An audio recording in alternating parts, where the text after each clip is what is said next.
Welcome back to Fuzzman. Today I'm doing a petey's quick tip, and you know, if quick meaning it's going to be like less than 25 minutes. And if you're looking for like pro tips, if you're a pro and you know what you're doing, you know, get out of here. This is for people that don't know what they're doing. And like for me, you know, 2 years from now I can go back and watch these videos and go, huh, I really, you know, I don't know what I'm doing still, and I should probably move on to a more rewarding hobby, like, you know, mouse herding or needlepoint crochet with spaghetti noodles. Anyway, today's quick tip is how to get your drill on, how to drill your stomp box enclosures. And, you know, I don't build stomp boxes to sell or trade. I've never really, I traded one piece of gear, a memory card for my guitar synth, and I'm still kicking myself. I've got everything. So, and I know I'm not the type of person that looks at somebody's do-it-yourself project and go, oh, it's a little in that one corner, you know, it's that line. So the method that I choose to use, and I've been doing this differently. When I first started, I would you know, build the circuit board, wire it all up, test it, and be like, man, I gotta hurry up and drill it and paint it and get it going. I'm jonesing, you know. And then there will be all these like fingerprints so what I do now is the first step is drill out the enclosure, primer it, paint it, do the finishing, and give that proper dry time. In the meantime, I have plenty of time to, you know, put the electronics together and do everything. That way, by the time I'm done with the soldering and the wiring and everything, the chassis is good and actually thoroughly dry. It's properly dry. It lends to a little better, less blemishes in the surface. Because, I mean, what I was talking about with stuff being a little crooked or not lined up, I can live with that. Fingerprints all over the thing, that drives me nuts. I don't like that. So, again, I'm a little goofy. You know, the lights are burning bright, but nobody's home. So, as you can see, this is my amber pedal that I did, and it doesn't look like anything is like really way off until like we get to the back. You could see, yeah, it's not good. So, but yeah, that doesn't bother me. But yeah, this is the method that I use. Is I've got a little T-square with millimeters on it. Millimeters are important. And then this is a little plastic ruler that I've cut. And so cutting up these little tiny rulers, and they fit inside the stomp box, which I found this is really all I need. You know, I need this. Use a pencil and a Sharpie. So you can measure it out and put the center line on each surface that you're going to cut in a jack. It's nice to find the center points, and then you can use the millimeters and add it up like it's 2 pots. So I'm going to divide this and figure out the space. Or you can actually, highly recommended idea is to always, after you've made your pencil marks, eye it out with the actual part. Drop that in there and make sure that you didn't go too close one way or the other, so you're not going to drill a hole and have it like too far to the side, and then, you know, oh, I can't close the lid because the pot is too far over, it's bumping into the wall. So that's very important. Is, you know, first step is get out one of each one of your parts, or all of the pots. You know, I got out, when I did this one, I got 5 pots out. And this pedal is a clone of that.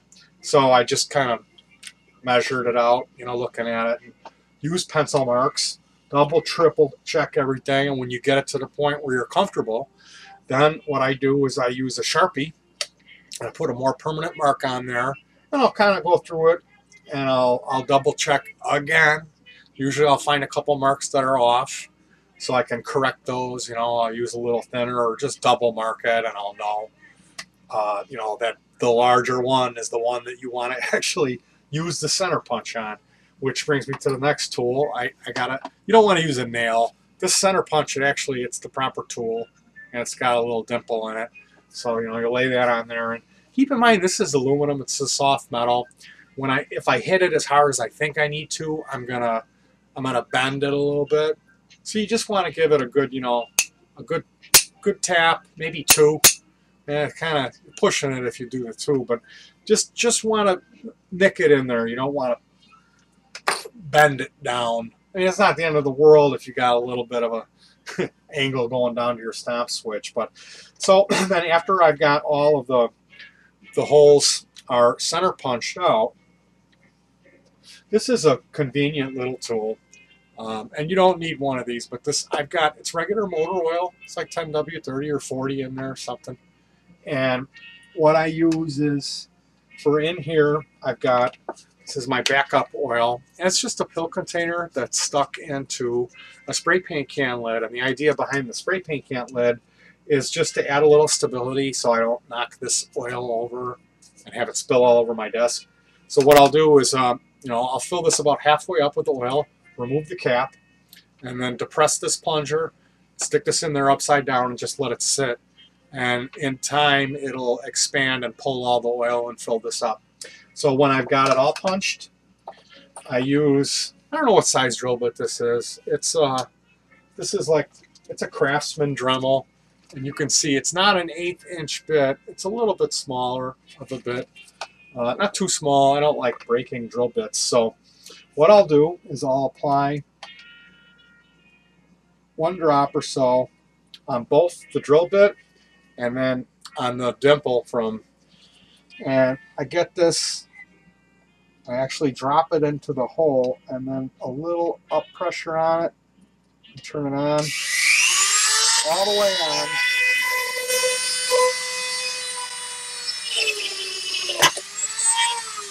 Yeah, see this bit is cached.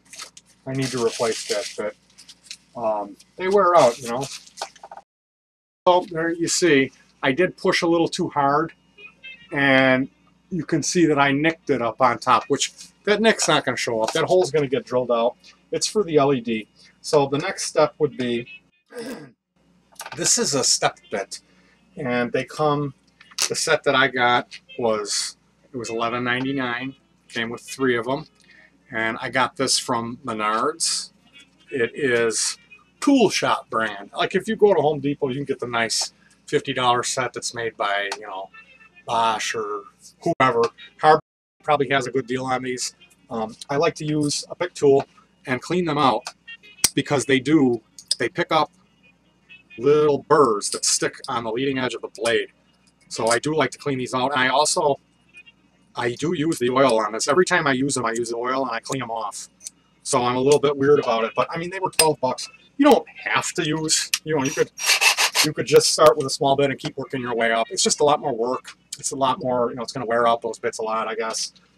Once you use one of these tools, this is a great tool if you're drilling stuff. So we've got it pre-drilled, and the hole it's a small diameter hole, but the nice thing about this step bit is the tip is like conical. You don't need to do an extra step. I used to get like a little bit bigger bit and drill that out. You really don't need to. You can see, yeah, it's off a little bit. Same with back here.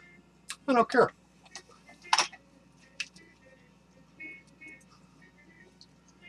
So, as you can see, this is the quick ironing it out way that doesn't yield exactly symmetrical results. It'll be off a little bit. That's fine for me. As long as they're close, I don't care about getting them perfect. So, appreciate all your feedback. Thank you very much for joining me here in Fuzz Lab today.